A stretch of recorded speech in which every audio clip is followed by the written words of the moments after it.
Hi students, welcome back to our channel achieve excellence in commerce by Mansi Javeri. So आज हम गाला का question paper number 5 solve करने वाले हैं MCQ. Question number 1, which expenditure of items is assigned as weights in method of family budget. तो family budget में आप कौन सा वेट लेते हो? तो आपको पता है W is equal to P0 into Q0, मतलब बेस ईयर का ही आएगा आपका answer. So expenditure of selected year वो तो नहीं आएगा। एवरेज एनुअल एक्सपेंडिचर ऐसा कुछ भी आता नहीं है, ये दोनों नहीं आएंगे। एक्सपेंडिचर ऑफ बेस ईयर, ठीक है, हम बेस ईयर का ही एक्सपेंडिचर कंसिडर करते हैं, तो हमारा आंसर क्या है? सी। क्लियर? क्योंकि फैमिली बजट मेथड में W का फॉर्मूला क्या होता है? P0 इंटू Q0, मतलब बेस ईयर का ही हमें लेना होता है। चलिए next, number 2, the measurement unit of variable x price is rupees and that of variable y demand is price. What can you say about measurement of unit of correlation coefficient? तो ये आपको पहले से ही पता है, correlation coefficient का कोई भी measurement होता ही नहीं है, it is free from unit। ठीक है, तो ये हम प्रॉपर्टीज में बहुत बार सीख चुके हैं और ये रिपीट हो रहा है। ठीक है, ये आगे भी हमने सीख लिया था, कोरिलेशन कोफिशिएंट का कोई भी यूनिट होता ही नहीं है, it is free from unit. So does not have any unit, उसका कोई भी यूनिट आएगा ही नहीं, क्योंकि हम आर फाइंड करते हैं ना, तब उसका कोई भी यूनिट लिखते ही नहीं है। ठीक है, चलिए next, number 3, what is error E? Error का फॉर्मूला क्या है? y minus Y cap. कौन सा ऑप्शन है देख लो? ए। तो ये हम ऑलरेडी एरर फाइंड करते हैं, तो आपको ये पता ही है, y माइनस वाई कैप, ये हमारा फॉर्मूला है। Next, number 4, the trend equation obtain from a time series from January 2020 to December 2020 is y cap is equals to 30.1 plus 1.5t. Find the value of trend for May 2020. So solve कर लेंगे यहाँ पे कुछ और pen से। Number 4, सो आपको y cap दे दिया है, y cap is equals to 30.1 plus 1.5t. सो जनवरी से स्टार्ट होगा, तो जनवरी में t is equals to 1 होगा। ठीक है, फेब्रुआरी में t is equals to 2 होगा, मार्च आएगा तो t इज इक्वल्स टू 3, अप्रैल में क्या होगा? 4। तो आपको मई का फाइंड करना है, तो मई का क्या आएगा? t is equals to 5। सो सिर्फ यहाँ पे क्या लिखेंगे? Taking t is equals to 5, that's it. इसको सॉल्व कर लो। सो 30.1 प्लस 1.5 इंटू टी के प्लेस पे क्या अप्लाई करो? 5। So is equals to 30.1 plus 1.5 into 5 is 7.5। So add करेंगे, आंसर इज 37.6। सो आपका आंसर मिल गया है। सो मई के लिए आपका आंसर क्या होगा? 37.6। यहाँ पे टिक मार्क कर लेंगे, क्या है? Option D, 37.6, option D. Clear? चलिए next, number 5, how will you represent symbolically the event that out of 2 events, event A and B, at least one of them occurs. A and B में से कम एक event बनना ही चाहिए, तो वो union है। ठीक है, कम से कम एक इवेंट बनेगा तो वो यूनियन है। क्लियर? ये डेफिनेशन में ही सीखा है हमने। So A union B, option क्या है हमारा? बी। चलिए next, according to the mathematical definition of probability, how are an outcomes of a random experiment. So अगर आपने मैथमेटिकल डेफिनेशन अभी तक लर्न नहीं की है तो कर लेना, क्योंकि 1 मार्क्स में भी बोर्ड एग्जामिनेशन में मैथमेटिकल डेफिनेशन ऑफ प्रोबेबिलिटी आ सकता है क्वेश्चन। ठीक है, ये दूसरा या तीसरा एमसीक्यू हम मैथमेटिकल डेफिनेशन का कर रहे हैं, तो ये वाला टॉपिक आपने अगर डेफिनेशन अभी तक लर्न नहीं की है तो ये कर लेना। ठीक है, चलिए, तो अभी आपको क्या पूछा है कि आपका एन क्या होगा अकॉर्डिंग टू मैथमेटिकल डेफिनेशन? तो क्या होगा? म्यूचुअली एक्सक्लूसिव एंड एग्जॉस्टिव दोनों इवेंट होते हैं। ठीक है, तो म्यूचुअली एक्सक्लूसिव एंड एग्जॉस्टिव दोनों इवेंट जो है वो हमारे एन होंगे।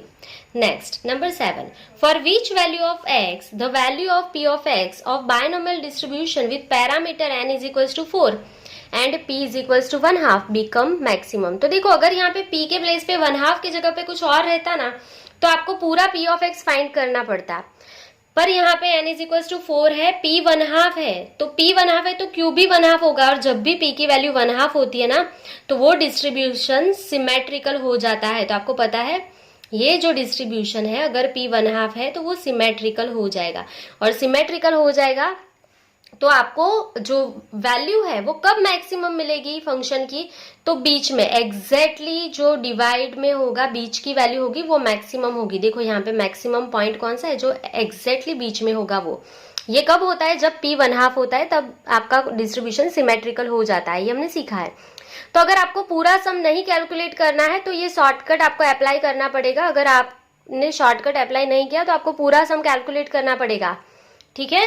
तो वो भी मैं दिखा देती हूँ। अगर आपको पूरा सम कैलकुलेट करना है तो आप कैसे करोगे, तो n is equals to 4, p is equals to 1/2, q is equals to 1 minus 1/2, मतलब आंसर p 1/2 है तो q भी आपका 1/2 ही होगा।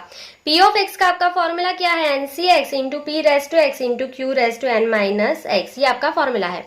अगर आपको पूरा सम कैलकुलेट करना है और यहाँ पे p के प्लेस पे 1/2 की जगह पे कुछ और रहता तो आपको पूरा कैलकुलेट करना होता, तो p ऑफ 0 फाइंड कर लो, p ऑफ 2 फाइंड कर लो और दूसरी side p of 3 and p of 4 find कर लो। जिनको भी पूरा सम सॉल्व करना है वो सिर्फ n के प्लेस पे 4 रख देना एंड x के प्लेस पे 0 रख लेना, ठीक है। तो जो भी आपकी वैल्यूज आएंगी ना, उसमें से सबसे ज्यादा जो वैल्यू होगी वो आपका आंसर होगा। जिनको पूरा सम कैलकुलेट करना है ये उनके लिए है। मैं अभी ये सॉल्व नहीं कर रही हूँ क्योंकि मैं शॉर्टकट दिखा रही हूँ आपको। तो शॉर्टकट में क्या करना है आपको, तो ये सिमेट्रिकल है, ये समझ में आ गया अगर आपको, तो जो बीच में होगा वो आपको मैक्सिमम वैल्यू दे देगा। तो आपको ये कुछ भी कैलकुलेशन करने का जरूरत ही नहीं है, सिंपली क्या करो, n इज इक्वल्स टू 4, तो बीच में कौन आएगा, तो x कौन सी वैल्यू लेगा, 0 1 2 3 एंड 4 वैल्यू लेगा, ठीक है। 0 को भूलना मत, n आपका 4 है तो x कौन सी वैल्यू लेता है, 0 भी लेता है। तो 0 1 2 3 4 के बीच में क्या आएगा, 0 कट करो, 4 कट करो, 1 कट करो, 3 कट करो, बीच में क्या बच गया, 2, ठीक है। तो आपका आंसर क्या हो जाएगा यहाँ पे 2। ये शॉर्टकट है क्योंकि ये आपको एमसीक्यू में पूछा है, ये स्क्यूड है तो इसके लिए आंसर डायरेक्टली मिल जाएगा। ये कुछ भी इतना ज्यादा कैलकुलेशन नहीं करना पड़ेगा, अदरवाइज आपको एग्जाम में ये क्वेश्चन आता है और ये पूरा सॉल्व करने बैठोगे बहुत टाइम लग जाएगा। तो ये शॉर्टकट लर्न कर लेना। चलो, जो बीच में है वो आपको मैक्सिमम वैल्यू देता है, पर कब, जब वो सिमेट्रिकल है तभी, ठीक है। फिर यहाँ पे p की वैल्यू कुछ और हो तो फिर आप ये शॉर्टकट मत यूज करना, वो कुछ काम नहीं आएगा, क्लियर। क्योंकि अगर वो पॉजिटिवली स्क्यूड है या नेगेटिवली स्क्यूड है तब ये वाले काम नहीं आते आपको शॉर्टकट। चलिए number 8, in a binomial probability distribution if n is equals to 8 q is equals to 3/4 then what is the value of its mean. तो यहाँ पे आपको क्या बोला है, n इज इक्वल्स टू 8, तो यहाँ पे हम कैलकुलेट करते जाएंगे number 8, n is equals to 8, q is equals to 3/4, q is equals to 3/4। फिर आपको आगे क्या पूछा है, then what is the value of its mean. हमें मीन फाइंड करना है, q हमारे पास है तो p फाइंड कर लेंगे, p is equals to 1 minus q is equals to 1 minus 3 divide by 4, LCM ले लो, 4 1 जा 4 minus 3 whole divide by 4, so answer क्या आ जाएगा आपका 1/4। तो आपके पास p है, q है, आपको फाइंड क्या करना है, मीन फाइंड करना है। तो मीन का फॉर्मूला आपको पता है, mean is equals to np। तो n हमारे पास अवेलेबल है 8 एंड p हमारे पास है 1/4, सो आंसर इज 2। सो इसका मीन क्या होगा, 2 हो जाएगा। तो आंसर मिल गया है यहाँ पे 2, कौन सा ऑप्शन है, बी, ऑप्शन बी, क्लियर। चलिए next, what is the parameter of standard normal distribution among the following. Parameters repeat हुए, आपको पता ही है, मीन 0 वेरिएंस 1 होगा। ऑप्शन देख लो कौन सा है, मीन क्या होगा 0 एंड वेरिएंस 1, मतलब पहला ही ऑप्शन है, ऑप्शन ए। आपका आंसर क्या है, ऑप्शन ए, क्लियर। चलिए नेक्स्ट, हाँ और एक चीज बोलना चाहती हूँ कि ये 7th वाला जो है, अगर आपको सॉल्यूशन नहीं आता है तो सिर्फ n के प्लेस पे 4 रखना है, x के प्लेस पे यहाँ पे 0 रखते जाना, ठीक है। अगर आपने ये पूरा नहीं सीखा है तो फिर गुजराती मीडियम का ये जो है ना पेपर 5 उसमें देख लेना, ये मैंने ये भी सॉल्व करके दिखाया था। मैं आपको सॉल्व करके नहीं दिखा रही हूँ क्योंकि फिर ये जो शॉर्टकट है उसी से हो जाएगा, तो फिर आपको इतना ज्यादा करने की जरूरत नहीं है इसके लिए, ठीक है। अगर आपको सीखना है तो गुजराती मीडियम के वीडियो में से देख लेना, क्योंकि सिर्फ मैंने बोला तो गुजराती में होगा, सॉल्यूशन तो ये सेम ही रहेगा, नंबर सेम ही रहेंगे, ठीक है। चलिए next, number 10, mode and third quartile in a normal distribution are 11 and 19। सो आपको क्या बोला है, मोड दे दिया है। सो यहाँ पे हम लिखते जाएंगे नंबर 10, मोड मतलब एमओ। तो यहाँ पे जो मोड होगा नॉर्मल डिस्ट्रीब्यूशन में वही आपका मीन होगा, वही आपका मीडियन होगा, तीनों इक्वल होते हैं, ये मैं आपको प्रीवियस पार्ट में सिखा चुकी हूँ। तो मोड जो है वही आपका मीडियन, वही मीन, और तीनों का वैल्यू क्या है 11। एंड थर्ड क्वार्टाइल मतलब Q3 दिया है 19। Which of the following is the value of first quartile, मतलब Q1 फाइंड करना है। तो Q3 अवेलेबल है, Q1 फाइंड करना है तो Q3 का फॉर्मूला अप्लाई करेंगे, म्यू प्लस 0.675 सिग्मा, ये Q3 का फॉर्मूला है। सो Q3 के प्लेस पे अप्लाई कर दो simply 19 is equal to mu 11 plus 0.675 sigma, इसको सिर्फ सॉल्व कर लेंगे। So 19 minus 11 is equal to 0.675 sigma, therefore क्या आ जाएगा ये 8 divide by 0.675 is equals to sigma, therefore sigma is equals to 11.85।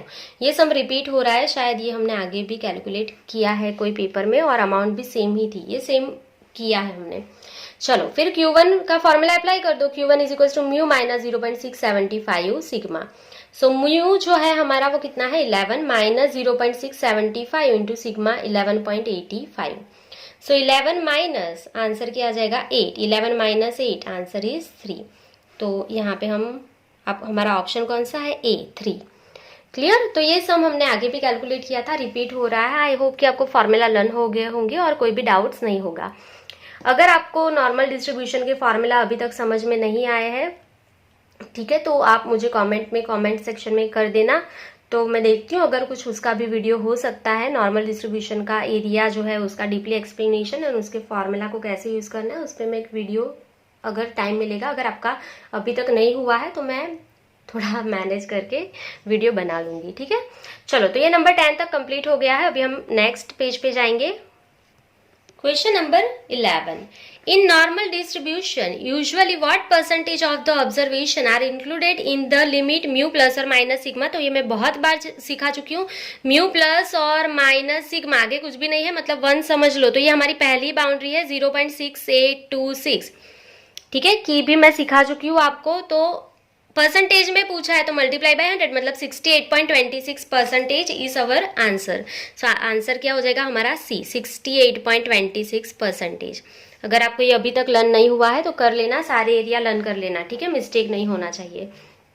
चलिए next number 12, what is the interval form of 0.02 neighbourhood of -2। तो सॉल्यूशन कर लेंगे नंबर 12। सो 0.02 नेबरहुड ऑफ -2, इसको किसके साथ कंपेयर करेंगे, कंपेयरिंग, आगे लिख देंगे कंपेयरिंग 0.02 नेबरहुड ऑफ -2 विथ, ठीक है, 2 बार क्वेश्चन लिखना पड़ेगा, इसके लिए मैंने ऊपर ही लिख लिया, कंपेयरिंग 0.02 नेबरहुड ऑफ -2 विथ, किसके साथ हम कंपेयर करेंगे, डेल्टा नेबरहुड ऑफ A, ठीक है, इसके साथ कंपेयर करेंगे। So we get delta is equals to, delta neighbourhood of A होता है तो पहला जो होगा वो हमारा क्या होगा, डेल्टा होगा। सो आपको डेल्टा क्या मिल जाएगा 0.02 and A is equals to -2। So A मिल गया, डेल्टा मिल गया। सो अभी इसको कौन से फॉर्म में आपको लिखना है, what is the interval form. आपको कौन सा फॉर्म पूछा है, यहाँ पे इंटरवल फॉर्म पूछा है। तो इंटरवल फॉर्म क्या होगा हमारा, interval form is equals to A minus delta A plus delta. So ये MCQ है तो हम कुछ भी नहीं लिखेंगे, putting A is equals to -2 delta, ये सारी चीजें हम नहीं लिख रहे, डायरेक्टली सॉल्यूशन कर लेंगे। अगर ये 2 मार्क्स में होता तो आपको लिखना पड़ता putting A is equals to -2, जहां जहां पे A है वहां पे -2 डेल्टा के जगह पे क्या लिखेंगे। सो -2 माइनस 0.02 कॉमा -2 प्लस 0.02, यहाँ पे कॉमा नहीं है, माइनस आएगा। सो आंसर क्या आएगा, minus minus plus 2 plus 0.02, answer is -2.02 and minus plus minus होगा 2 माइनस 0.02, आंसर इज -1.98। सो ये हमें आंसर मिल गया है इंटरवल फॉर्म का। तो यहाँ पे चेक कर लेंगे, -2.02 एंड -1.98, ऑप्शन कौन सा है हमारा C। क्लियर, बहुत ही सिंपल था सॉल्यूशन इसका। पहला जो होता है वो हमारा डेल्टा होता है, दूसरा जो होता है वो A होता है, ठीक है, ये ऑलरेडी मैं सिखा चुकी हूँ आपको लिमिट लेसन में, तो आपको कोई डाउट होगा नहीं उसके अंदर। चलिए next, what is the value of limit x tends to -2, limit x tends to -2 10। तो उसका आंसर 10 ही है, फिक्स ही रहेगा, x के प्लेस पे यहाँ पे x tends to whatever कुछ भी हो उसका आंसर 10 ही रहेगा, चेंज होगा ही नहीं, तो आंसर फिक्स है 10, ठीक है। चलिए next number 14, if y is equals to ax plus b, where a and b are constant, then what will be dy upon dx। तो देखो नंबर 14 यहाँ पे कैलकुलेशन कर लेंगे। Number 14 y is equals to A X plus B है और a and b constant है तो सिर्फ उसका डेरिवेशन करो। So dy upon dx, a x का आंसर a एंड b का 0 हो जाएगा। So a plus 0 answer is a। बहुत ही सिंपल था। ए एक्स का आंसर a, b का आंसर 0। सो आंसर क्या गया आपका a, ऑप्शन a। क्लियर। चलिए next number 15, what is the derivative of f of x is equals to 4 upon x square. So इसका सॉल्यूशन भी कर लेंगे। Number 15, F of x is equals to 4 divide by X square. इसका derivation तब तक नहीं हो सकता जब तक एक्स स्क्वायर डिवाइड में है, उसको पहले ऊपर लेके जाना पड़ेगा आपको। ठीक है। सो ये पावर x की नीचे प्लस है, ऊपर जाएगी तो माइनस हो जाएगी, 4x की -2 पावर। ठीक है। तो f ऑफ x को पहले आपको पावर नीचे थी ऊपर लेके जाएंगे, उसके बाद ही उसका डेरिवेशन होगा। तो वो भी उसका डेरिवेशन कर दो। f dash x is equal to 4 2 जा -8। क्लियर। x की power -2 -1 is equal to -8, x की पावर माइनस माइनस प्लस मतलब -3। सो आप जब भी आंसर दोगे तो पावर माइनस में नहीं चलेगी, आपको प्लस में ही लिखना पड़ेगा। तो -8 ऊपर पावर माइनस है, अगेन नीचे लेके जाओ तो वो प्लस हो जाएगी। x की पावर 3 नीचे लेके जाओगे तो वो प्लस हो जाएगी। क्लियर। तो मैं ऑलरेडी डिफरेंशिएशन के लेसन में सिखा चुकी हूँ। आई होप कि आपको ये समझ में आ गया होगा। अगर कोई डाउट है तो कमेंट सेक्शन में कमेंट कर देना। तो आपका आंसर क्या आएगा, -8 डिवाइड बाय एक्स की पावर 3। सो आपका आंसर क्या है, ऑप्शन बी। क्लियर। चलिए तो यहाँ पे आपका क्वेश्चन पेपर नंबर 5 कंप्लीट हो गया है। आई होप कि आपको पूरा समझ में आ गया है। अगर आपको कोई भी डाउट्स है तो कमेंट सेक्शन में कमेंट कर सकते हो। वीडियो पसंद आया है तो लाइक जरूर करना, कॉमेंट जरूर करना, शेयर कर लेना एंड नोटिफिकेशन के लिए बेल आइकन को ऑन कर देना। सो आज के लिए बस इतना ही। Thank you for watching. Keep learning, take care.